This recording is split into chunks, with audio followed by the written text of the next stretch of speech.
Hey everyone, welcome back to Medieval Historian. Let me ask you something. Have you ever had a strange dream after taking cold medicine, or felt a little lightheaded after breathing in incense for too long?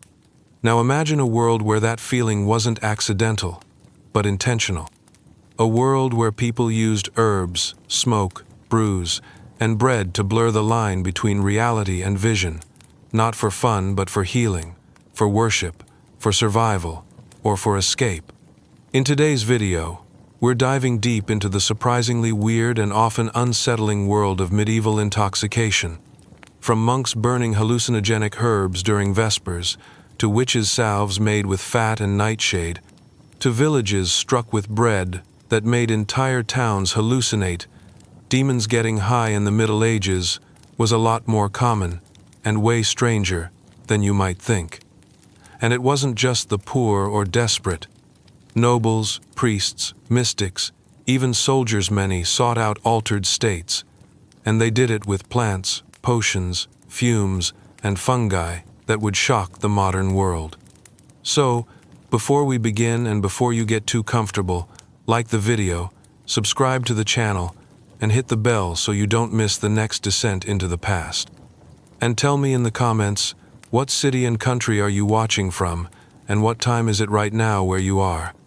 I'm just a nerd who loves digging into history's strangest shadows, and it seriously blows my mind to see people tuning in from all over the world. You make this journey even more fascinating. This is Getting High in Medieval Times was weirder than you think. In the chill stone corners of a 9th century monastery, a soft, aromatic smoke curled upward from a brass dish. The air was damp and still, heavy with the mingled scent of dried herbs and beeswax. A young monk named Ealdwine knelt near the altar, his hands trembling slightly as he stirred the embers beneath the herbs. The others had gone to sleep, but he had stayed behind, drawn to the promise of quiet and something else, something harder to name. The recipe came from an older friar who had once served in the Frankish lands. Dried mugwort, a pinch of juniper, and something rare he had bartered for during a summer pilgrimage, a thick black root called datura, dried and crushed into powder. Ealdwine had not told anyone he'd found the text describing how to burn it. The pages had smelled of mildew and ink, the writing uneven, rushed, as though the author feared someone might discover what he'd recorded. He had tucked it into the sleeve of his robe and waited for the right night. Outside, owls called to one another. The flame flickered and hissed as he added the final pinch. The air turned sharp, biting the back of his throat. He sat back and folded his hands, the way he always had during prayers, but instead of peace, he felt something else rise inside him. The outlines of the room began to soften. The candles bled light like watercolors left in the rain. His heartbeat grew louder, echoing in his chest like a chant he didn't understand. He saw a halo of green behind the crucifix, not painted, but glowing, pulsing softly with a rhythm that didn't seem to come from the world around him. When he blinked, it was still there. He looked to the stone floor and thought it rippled like water. For a moment he forgot where he was, or what year it might be. He no longer felt afraid. By the time the fire died down, the visions had faded too. The crucifix was only wood again. The floor was still. But something inside him had shifted. He did not speak of it to anyone, not even the friar who had once whispered about the old herbs with knowing eyes. Yet in the weeks that followed, when he sang at morning mass, his voice carried a strange steadiness. He listened more carefully to the wind in the trees, and he began to see how those who came before him had sought out more than scripture. They had sought light in the dark, even if it came through smoke and breath. No one called it getting high, but even in the silence of those early sanctuaries, it was happening. There was a time when smoke wasn't just for warmth or worship. It carried voices, softened walls, and brought visions to those who waited long enough in silence. In the stone churches and narrow chapels of medieval Europe, the use of burning herbs was both ritual and mystery, a practice wrapped in faith but tinged with something far older. The air inside those spaces was thick, not only with incense, but with a strange, drifting fog made from plants gathered in fields no priest would ever bless. The most common was frankincense, brought from far-off lands and ground into coarse grains. But mixed into the blends were other plants, tucked in by the hands of monks or apothecaries who knew their effects without needing to explain them. Lavender for calming, rosemary for memory, mugwort for dreams. And sometimes, when the nights were long and the prayers harder to hold, a handful of broom or dried hemlock was added too. No one said why. Perhaps to keep demons away, perhaps to see something more clearly. When the censer swung through the air, casting tiny sparks into the dim light, the scent was almost sweet. It coated the back of the throat and warmed the head in ways wine could not. Choir boys sometimes stumbled as they walked. Acolytes felt light on their feet and forgot which verse they were meant to chant. In some places, the bishop would cough and wave the smoke away. In others, he would sit very still and close his eyes. There are records of visions that came during Vespers, stories of glowing saints appearing above the altar, of voices rising in languages no one knew but everyone swore were holy. Some claimed these were divine signs. Others whispered more quietly, wondering what had really been burned in those bowls. The lines between miracle and madness were always thin. Even outside the churches, smoke held power. Villagers burned herbs at their doorways to ward off spirits or illness, to cleanse the air after death, or to call back dreams. A wise woman in the woods might show you how to make a bundle for sleep or for seeing. She never called it medicine, she called it memory. And when the fumes filled the room, you didn't argue with her. The church tried to hold the line between sacred and sorcery, but the air itself betrayed them. Smoke slipped through every crack. It softened the hard edges of the world, made stones shimmer and voices stretch.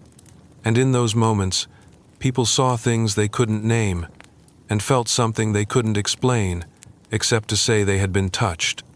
Not all faith comes from books. Some of it rises slowly, curling in the air, asking only to be breathed in. In the still corners of villages and forest clearings, recipes passed from one woman's hands to another. They were not written in books or carved into stone, but carried in breath and memory, whispered at dusk beside boiling pots. These were not the polished cures found in abbey apothecaries, or offered with the weight of a bishop's blessing. They were stranger, more intimate, and they worked in ways no one liked to talk about too loudly. The brew was often thick, dark, and foul to taste.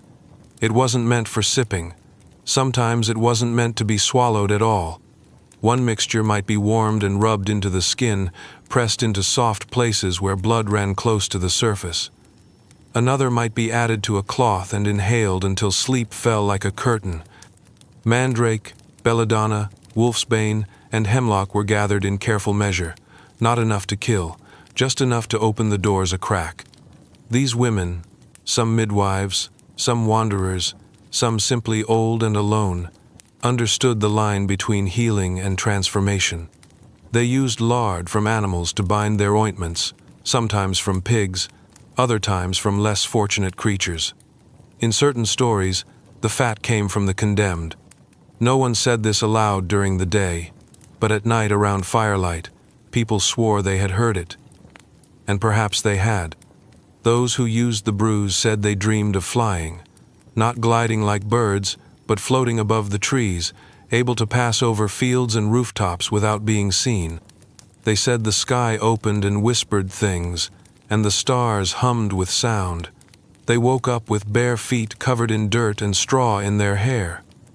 Some said they had been called by spirits. Others said they had simply wandered out, barefoot and dreaming, but changed in a way they could not undo. Clergy called these women witches, and their brews devil's work. But the villagers who had no one else still came to their doors when the pain was too sharp or the hunger too deep. They knocked softly. They offered coins or eggs or a promise not to tell, and they were given something warm to drink or something soft to spread on their skin. What followed wasn't always healing, but it was always different.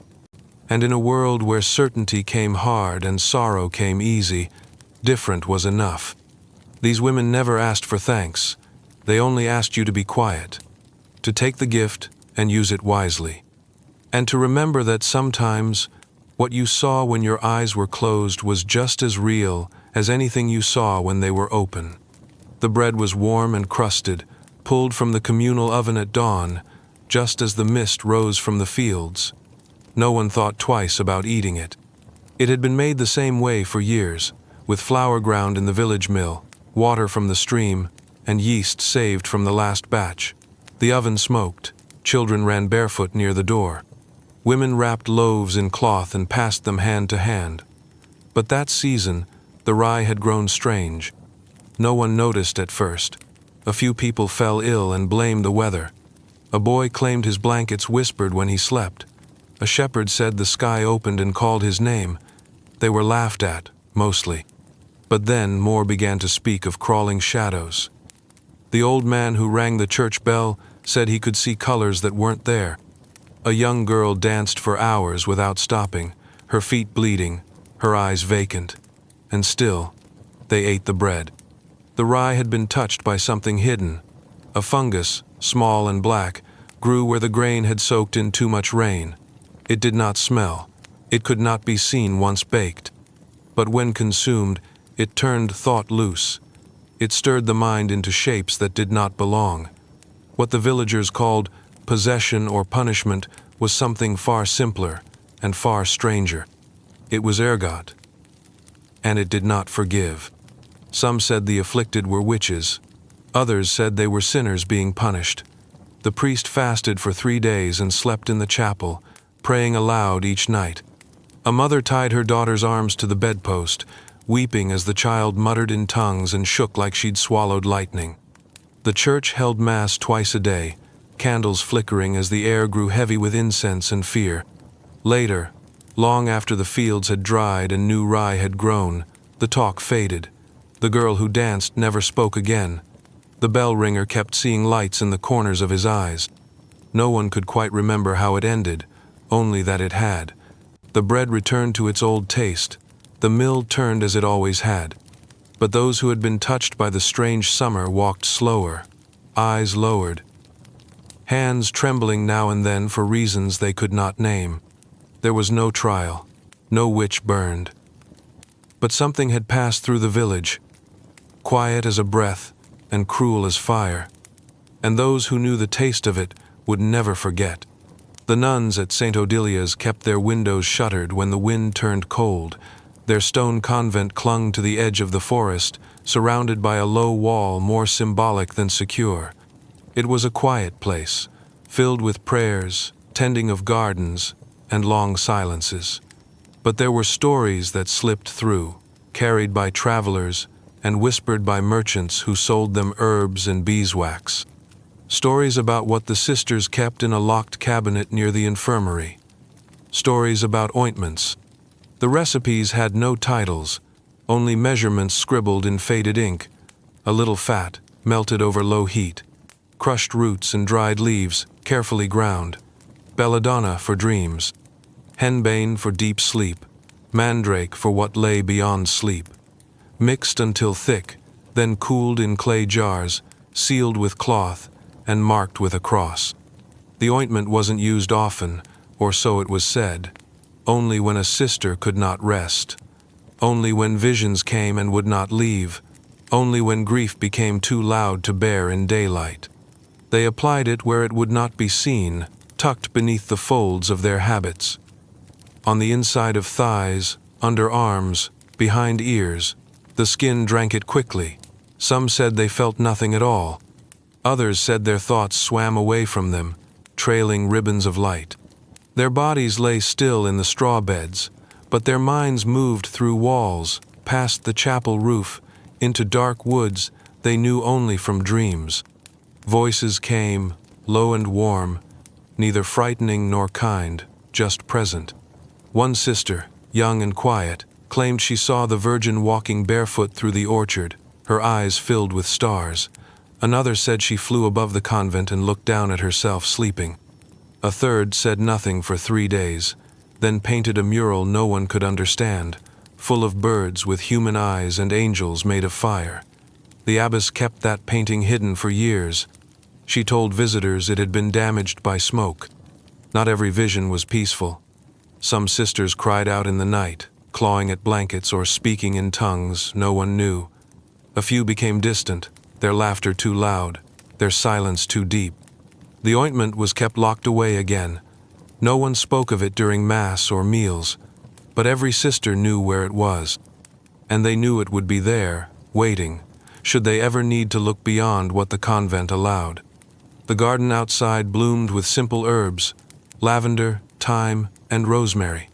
But deeper in the forest, plants grew that no one named aloud.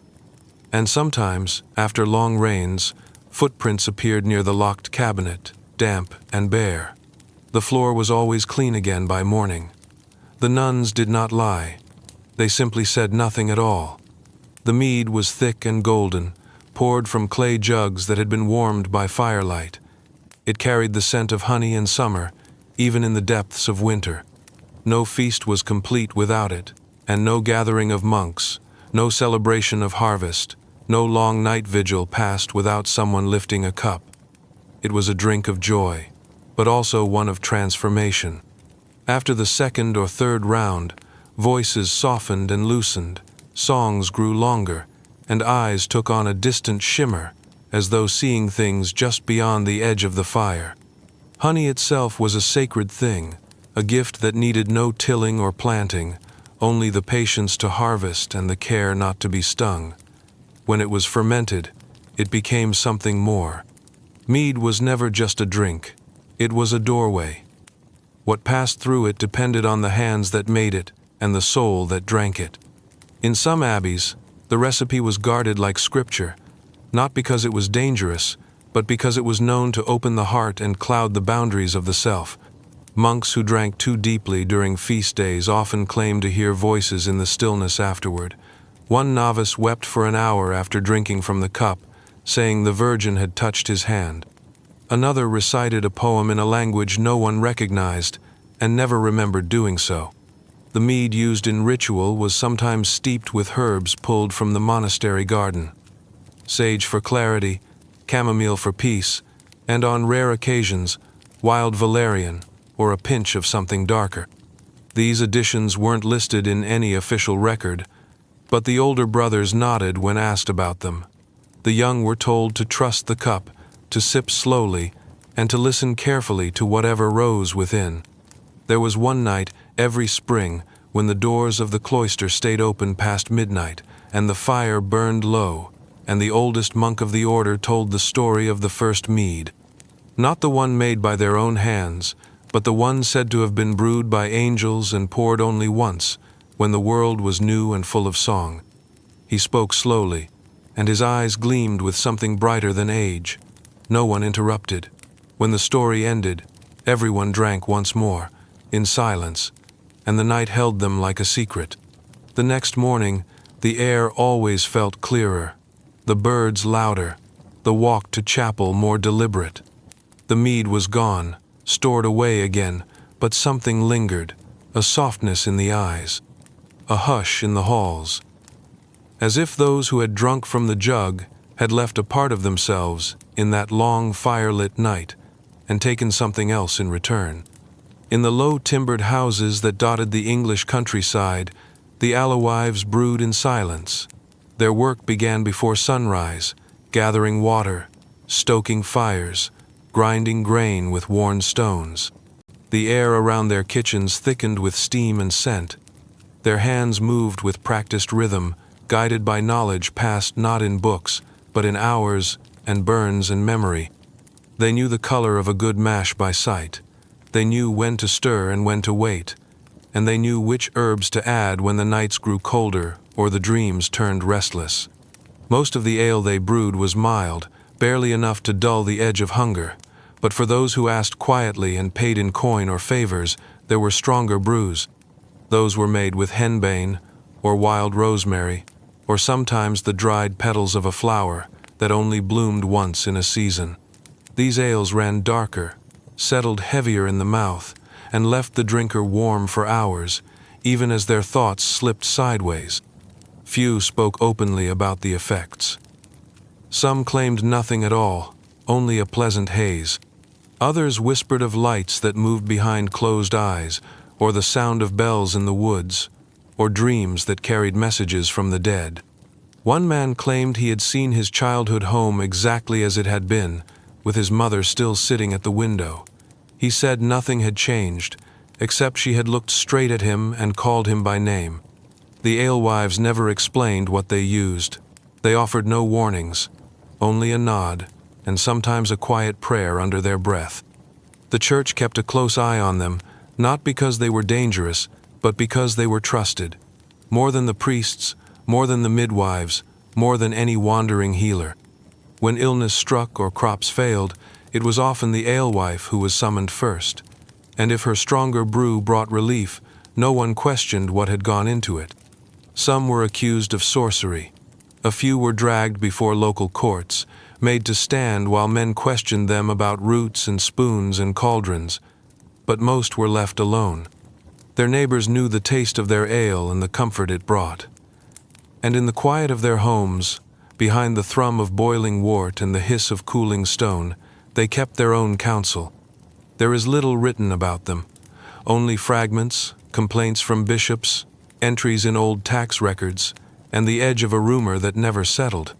But their brews lived on, passed from hand to hand, long after the fire had gone out and the kettle had cooled. And in that warmth, many found something they didn't have words for. Not healing, not escape. Just a space where the world softened, and something ancient slipped in through the cracks. The sickness began in the spring. At first, it was only a few people in the southern villages, a twitch of the hand, a shuffle in the step, a tremble that wouldn't stop. But within days, the tremble became a rhythm, and the rhythm became something stranger. Men and women began to dance, not in joy, not to music, but with a force that seemed to move through them, as if their bodies no longer belonged to them. They danced until their feet bled. They danced through markets and churchyards, through alleys and open fields. Some collapsed and rose again. Others fell and did not move. No one could explain it. Physicians blamed bad air. Priests blamed sin. Villagers looked at the sky and stayed inside after dusk, but the dancers kept moving. In one town, a girl danced for 6 days straight. Her eyes never closed. She did not eat or speak. When she was finally caught and tied to a bench, she stared at nothing and whispered to someone no one else could see. A few days later, another began, then another, until the town square was filled with bodies moving to music no one heard. Some believed it was the result of cursed bread. Others said a punishment sent by God to those who had stopped believing. But in quieter corners, people began to suspect something older. The church floor beneath their feet had once been forest. The chapel stones had once rested on land that belonged to other gods, and sometimes, they said, that older ground remembered. The priests burned incense and sang louder. The bells rang longer, but the dancing did not stop. They brought in relics, paraded saints' bones through the streets, begged the Virgin to intervene. And still, the dancers moved, their bodies thin and flailing, their faces locked in rapture or fear. When it ended, no one knew why. One day the dancers fell and did not rise. The sickness passed like a fever in the night. The town went quiet again, but those who had seen it never forgot. They remembered the way the floor had trembled, the way the air had thickened, the sound of bare feet striking stone again and again and again. And in that memory, some wondered whether the line between the sacred and the wild was thinner than they had been told, whether something had stirred beneath them, just for a moment, and pulled the world into a rhythm no prayer could stop. The hills above the village rose like waves turned to stone, covered in thick pines and cold mist. At their highest point stood a chapel, small and weathered, with a bell that hadn't rung in years. Few made the climb anymore, except for a handful of monks who still kept to the old ways. They sang alone in the mornings and walked the forest paths in silence, gathering roots and mushrooms with worn hands and patient steps. Their chants echoed in the trees, soft as breath. Among their baskets were mushrooms with white caps and red spots, tucked carefully in linen and carried back like treasure. They never spoke of them openly, not even to the local priest who came once a month to hear confessions and bless the bread. But sometimes, when the nights were long and the stars felt closer, the light inside the chapel flickered late. And if you were near enough to hear, the songs took on a tone not taught in any liturgy. The mushrooms, dried and soaked in sweetened wine, were shared only once each year. The ritual had no name. No guest was allowed unless he had taken a vow of silence. The monks fasted for 3 days before the drink was poured. Then they waited, sitting with straight backs on the cold floor, their breath turning to mist in the candlelight. What they saw, they never wrote down. But one spoke, years later, on his deathbed. He said he had seen a tree growing through the stars, with roots wrapped around the bones of saints. He said music poured from the ground, not from instruments, but from the stones themselves. He wept as he spoke, not from fear or regret, but from something deeper, harder to name. The mushrooms grew only in one grove, near a fallen tree with blackened bark. No one touched that spot except the monks. When they died, the knowledge went with them. But stories remained, carried by shepherds and travelers who passed beneath the hill, stories of lights above the chapel, of voices in the dark woods, of a song that could not be forgotten once heard. For those who believed, the mushrooms were a key, not to madness, but to something older than language. For those who doubted, they were just plants in the dirt. But either way, the forest did not care. It grew what it grew. And once a year, in that quiet chapel on the hill, something opened that could not be shut again. The fire was small but steady, just enough to warm the room without drawing attention from the road. It crackled softly as the old woman stirred a bowl with a long wooden spoon, her fingers stained from the herbs she had crushed earlier in the day.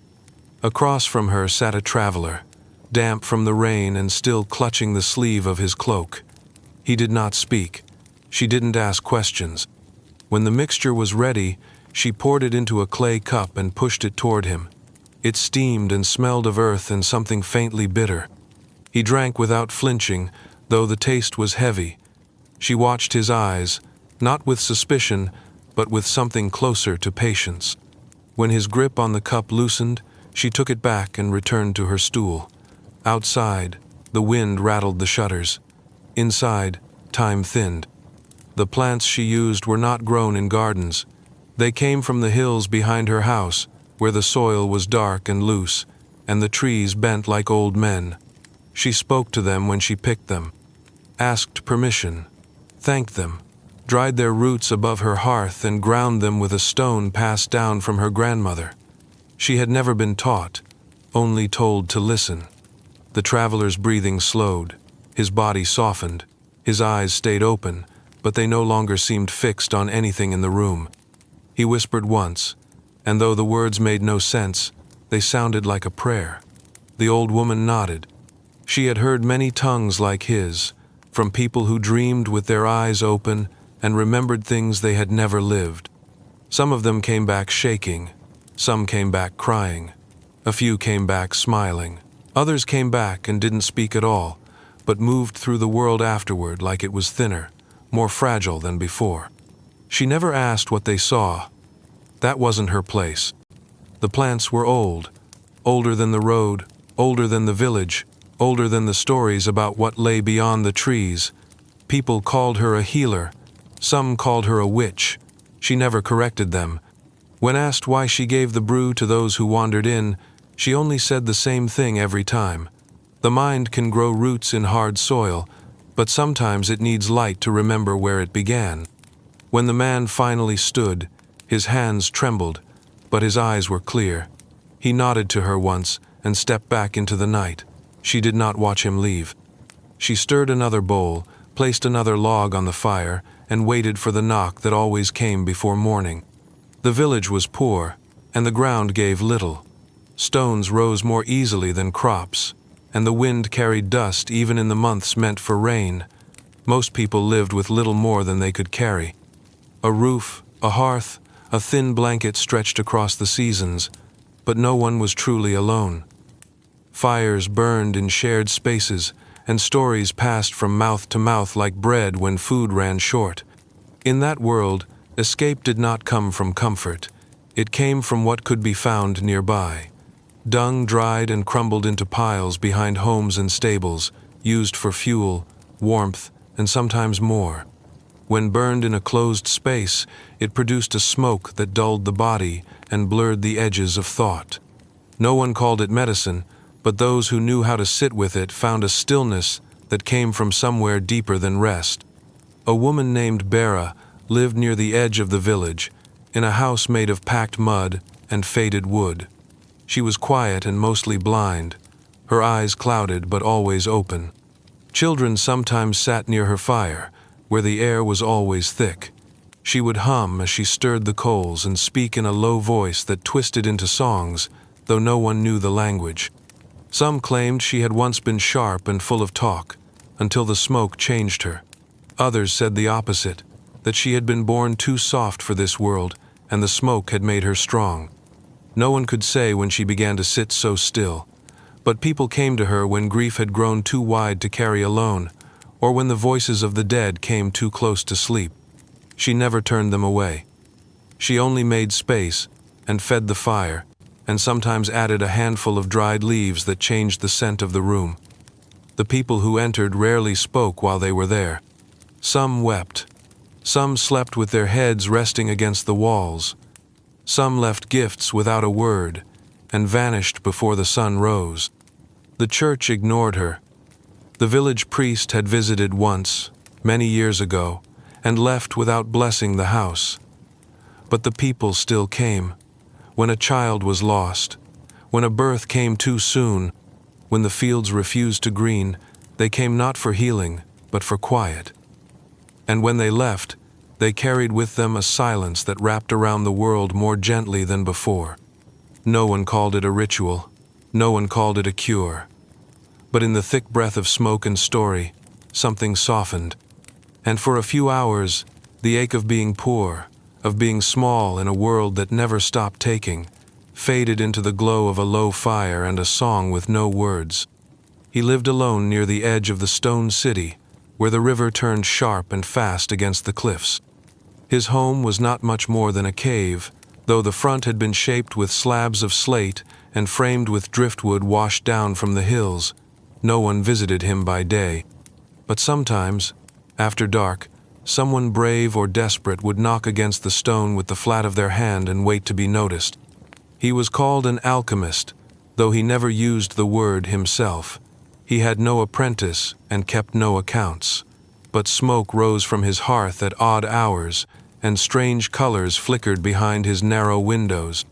The townsfolk said he had studied abroad, in lands where the stars were charted, and the wind could be read like a scroll. Others claimed he had gone mad during a famine, and wandered back with only a leather satchel and a vial of gold dust that never ran dry. Inside, the walls were lined with jars. Some held powders, some bones, some thick oils that glowed faintly even in the dark. He spent long nights boiling and pouring, whispering to himself and drawing shapes in ash across the stone. Most of his work was quiet, but once a month, on the new moon, he drank from a silver bowl filled with a liquid that smoked at the rim. He always closed the door first. He always fasted the day before.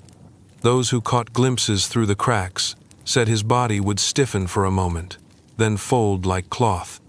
He would lie still for hours, his lips barely moving, his fingers twitching like they were writing on air. When he woke, he wrote with furious speed, filling pages with symbols no one could read. Then he burned them.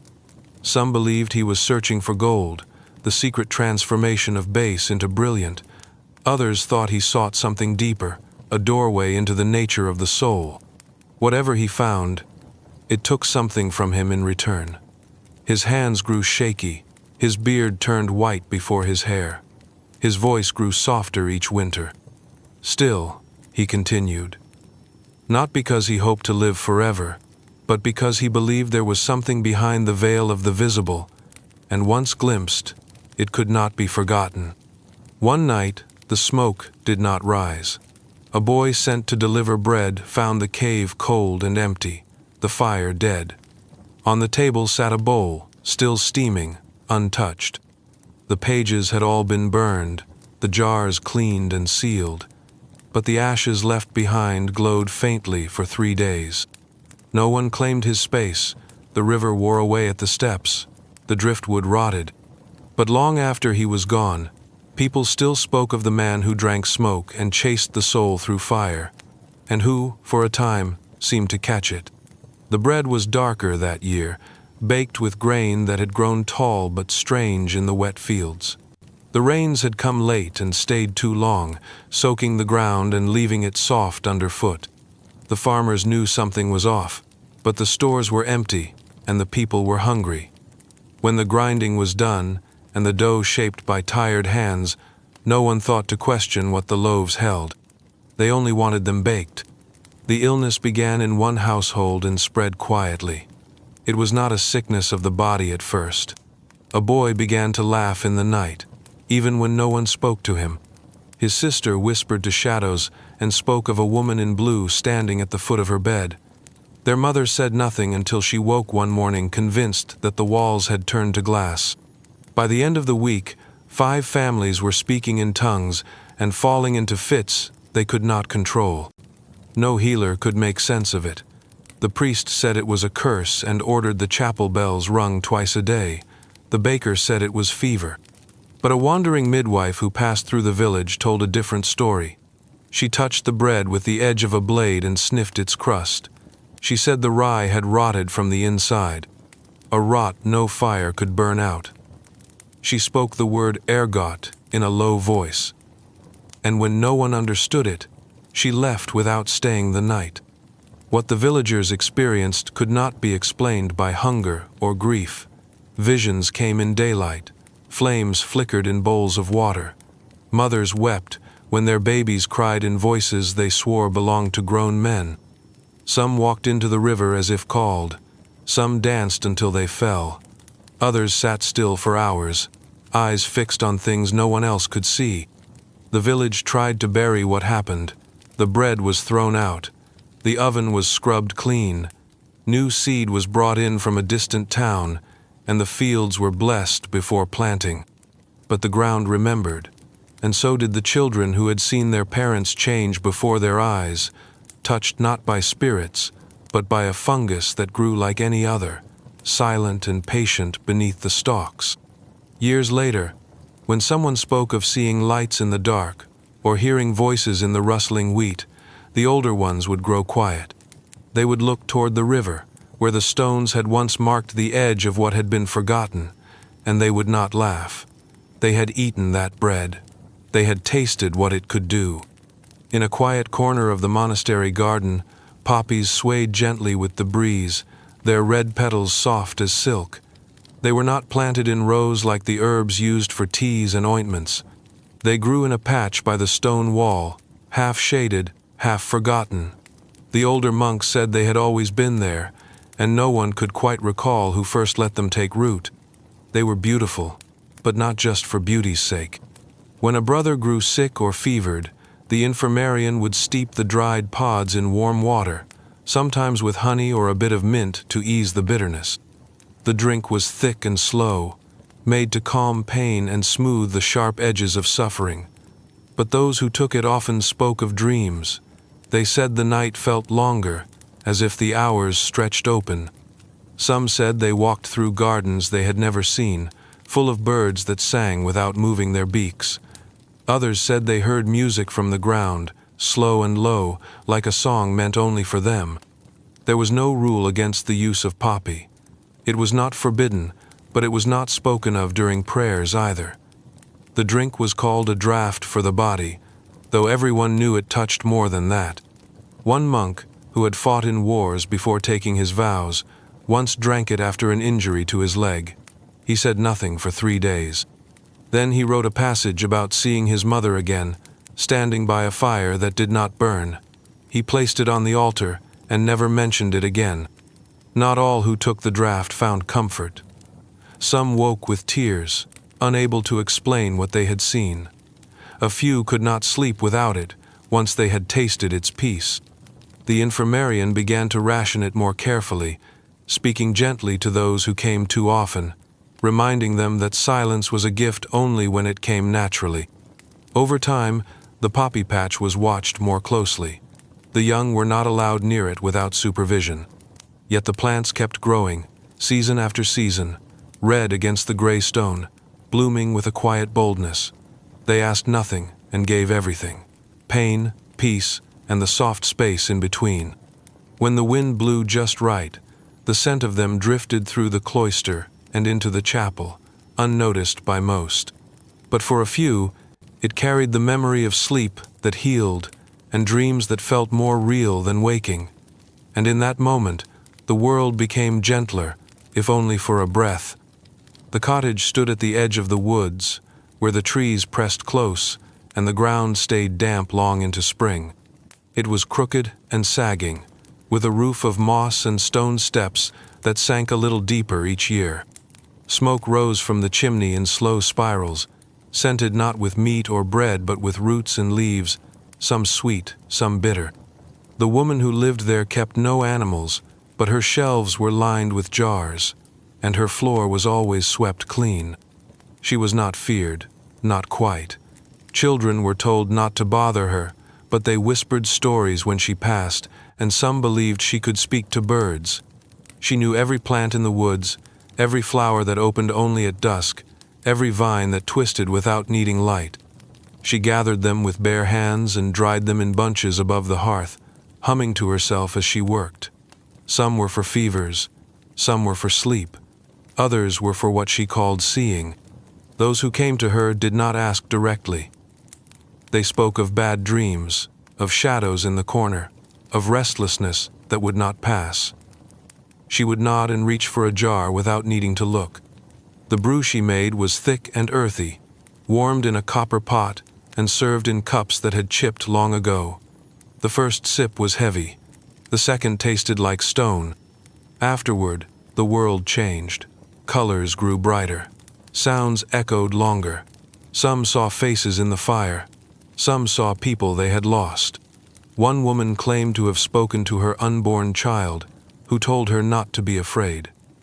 A man knelt in the garden for hours, convinced the soil was breathing.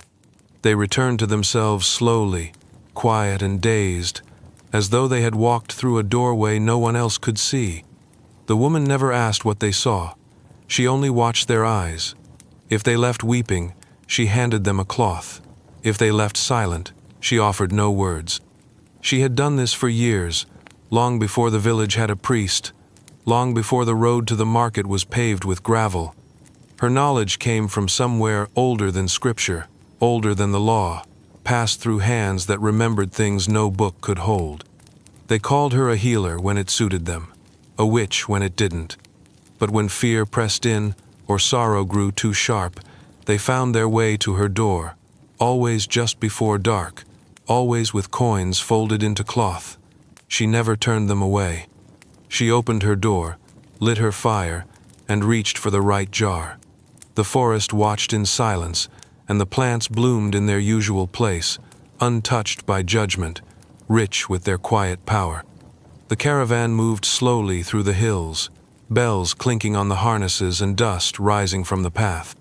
It was late in the day, the sun soft against the stones, and the air thick with the smell of animals and spices.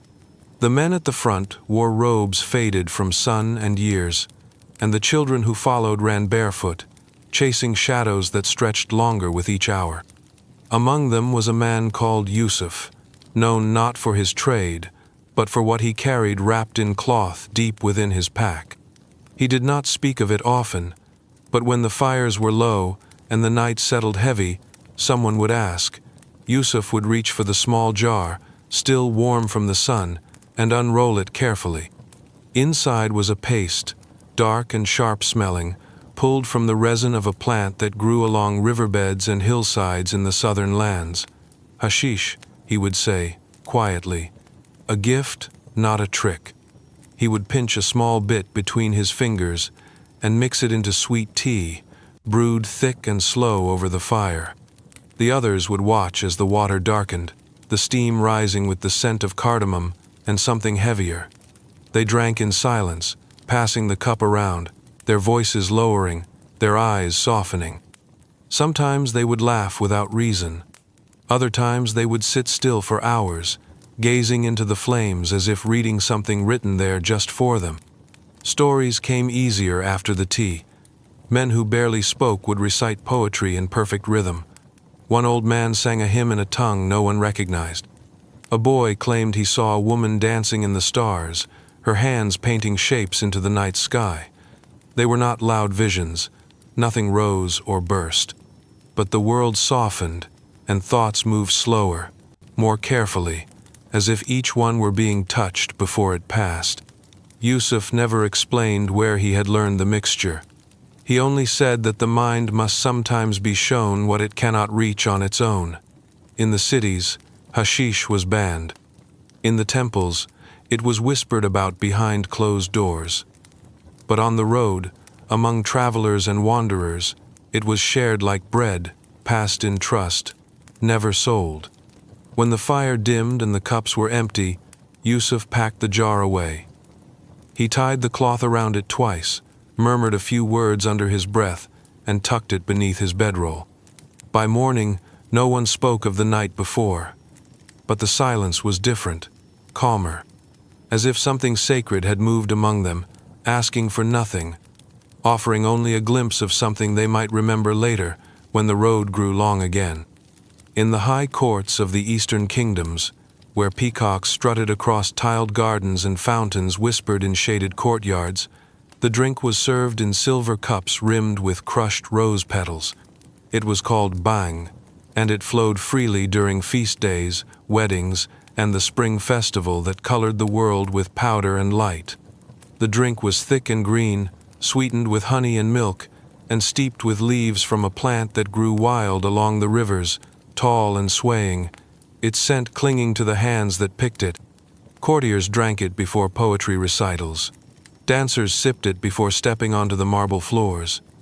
Priests of certain temples drank it before sunrise, then sat in silence while the sky changed color.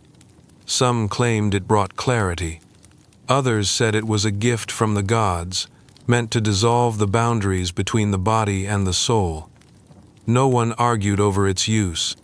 It was too old for argument, too rooted in story and ritual to be touched by law. In the inner chambers of the palace, behind carved screens and silk curtains, bang was mixed by hand. The women who prepared it sang as they worked, their voices low and rhythmic, their hands steady. The mixture was strained through cloth, cooled in porcelain bowls, and poured with care. Servants carried it on trays lined with jasmine. No one rushed. The first sip was always taken slowly, as if tasting a memory. Those who drank it often spoke of dreams they could not describe. One prince claimed he had heard the laughter of the moon. A poet said he had seen the word for truth written in fire across the night.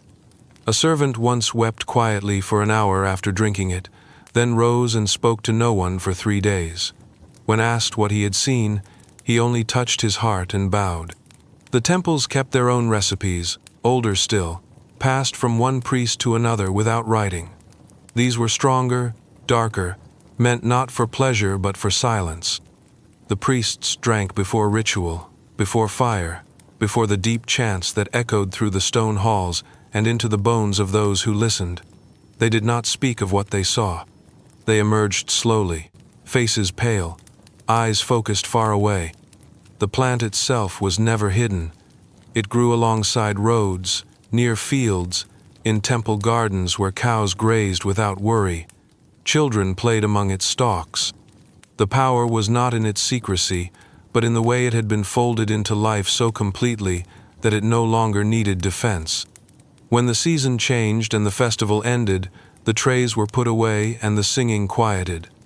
But those who had tasted the drink carried something forward, a softness in their voice, a pause before speaking, a sense that somewhere just behind the veil of the everyday world, something bright and ancient still waited, full of color and stillness and breath. The mountains were quiet after the snow, and the trees stood still as if holding their breath. In the highlands, where the winds carried the sound of streams and old songs, the people spoke little but remembered much. The rituals were not written. They were marked by stones, by fire, and by the scent of smoke that clung to the cloaks of those who kept the old ways. Deep in the glens, when the moon was high and the sky held no clouds, the druids gathered beneath the trees. They brought with them bundles of dried leaves and bark wrapped in linen. The fire they built was small, carefully shaped, fed with herbs and resins from the woods. They sat in a circle, their faces lit from below, their breath rising with the smoke. When the herbs were ready, each person took a turn, leaning forward to inhale, not quickly, but with slow intention.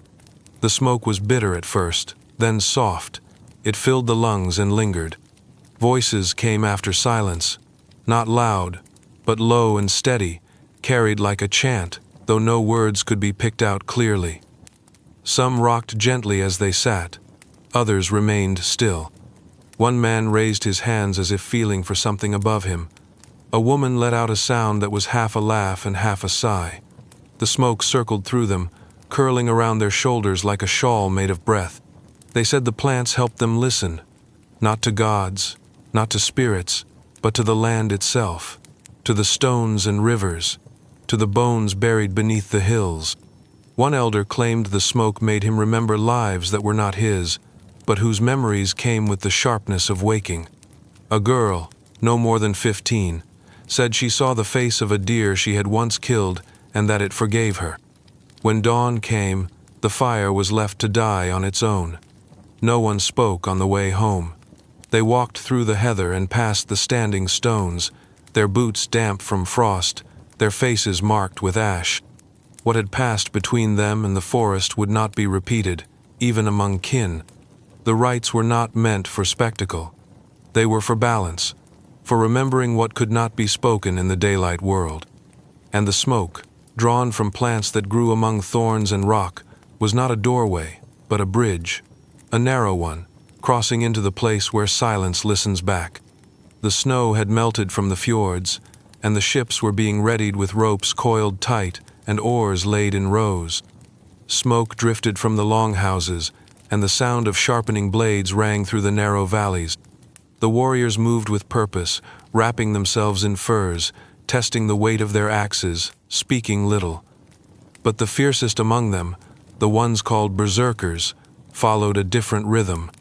They gathered apart from the rest, near the edge of the forest where the trees grew thick and old. They wore no armor. Their cloaks were patched with animal hides, and their hands were scarred. Before battle, they entered a hut made of stone and bark, sealed from wind and sound.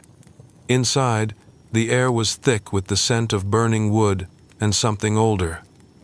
A brew waited for them, dark and bubbling in a carved bowl. It was made from mushrooms, picked from the far hills, red-capped and foul to taste. They drank in silence, their eyes on the fire, their bodies still. The change came slowly. Their breathing deepened, their muscles tensed, not in pain but in focus. One would begin to mutter.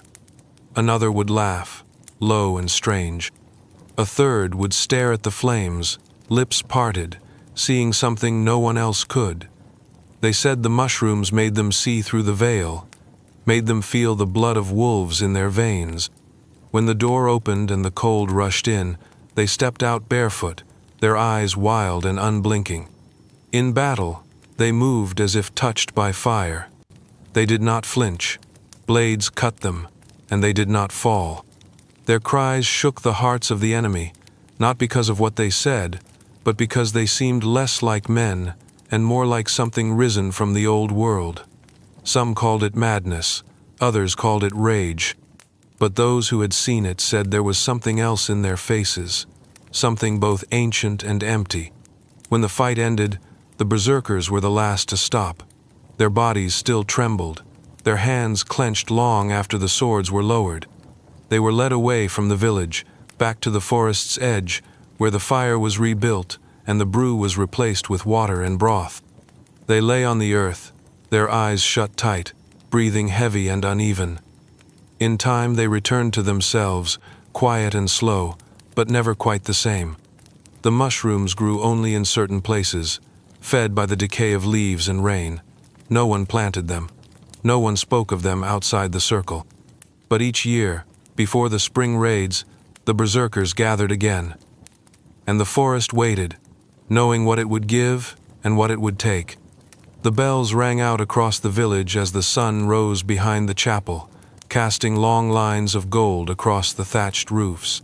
The market had already begun to stir, with baskets of bread and baskets of apples laid side by side, and voices trading coin for silence.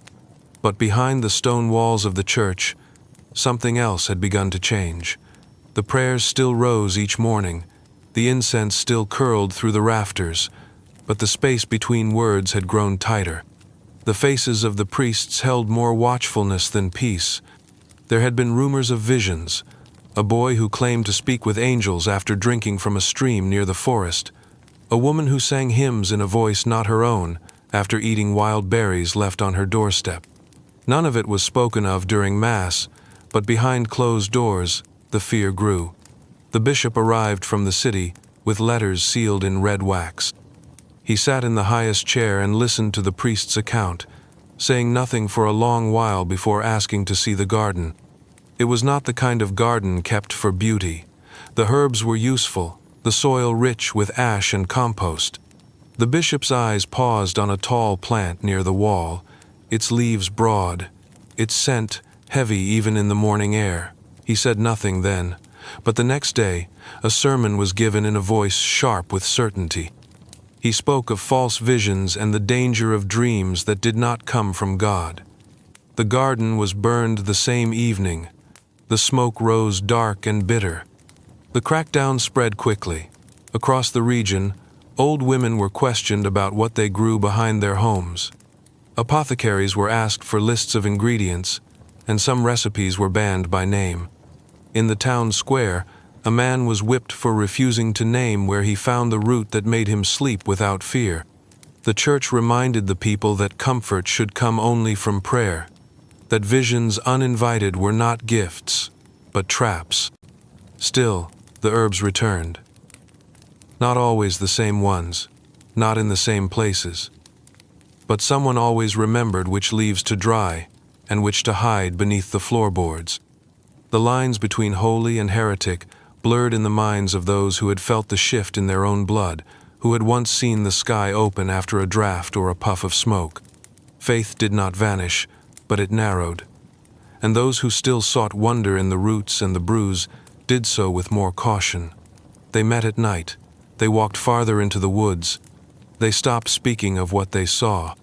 The church bells continued to ring, but their echo carried a note of something lost, not doctrine, not devotion, but the wildness that once lived in the breath between prayers, in the smoke above the coals, in the silence after a dream that felt like truth.